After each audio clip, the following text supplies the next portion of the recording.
भक्ती, शक्ती व सेवा कार्याबरोबरच आपल्या धार्मिक व आध्यात्मिक आयोजनासाठी ओळखल्या जाणाऱ्या श्री संत गजानन महाराज सेवा समिती भक्त मंडळ महेंद्र कॉलनी अमरावतीच्या वतीने वायगाव गणपती दर्शन पायदळ वारी काढण्यात आली। या वारीमध्ये शेकडो भाविकांनी सहभागी होऊन श्रीनामाचा गजर केलाय।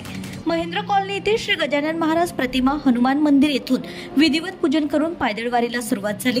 टाळ, मृदुंग, वीणा याच्या नादात तसेच भजन, पूजन, कीर्तनाच्या मिलापात वायगाव गणपती दर्शन पायदळ वारी मार्गस्थ होत असताना भाविकांनी जागोजागी वारीचं पूजन करून स्वागत केलंय।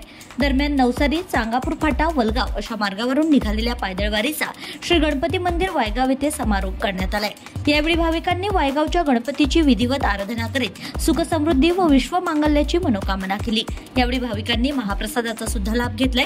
ईश्वर शक्तीतून भक्तीचा महिमा होऊन सेवाभाव जपणाऱ्या महेंद्र कॉलनी ते वायगाव गणपती दर्शन पायदळ वारीमध्ये निलेश वडे, भागवत उर्फ बंडू निंबुरकर, शैलेश अमृते, अमोल मंगळे, रोशन भांबुरकर, सचिन कोबळे, सुरेश डोके, शुभम निंबुरकर, सुरेंद्र कश्यप, चंदू मस्के, पिंटू पोहनकर, शिवा खरड, योगेश खरड, अशोक अकोलखेडकर, प्रभू सोळंके, प्रकाश भांबुरकर, संतोष धुळे, रणजित वसुले, गोपाल माहुलकर, अमोल पारडे आदींसह महिला भाविक भक्त मोठ्या संख्येने सहभागी झाले होते।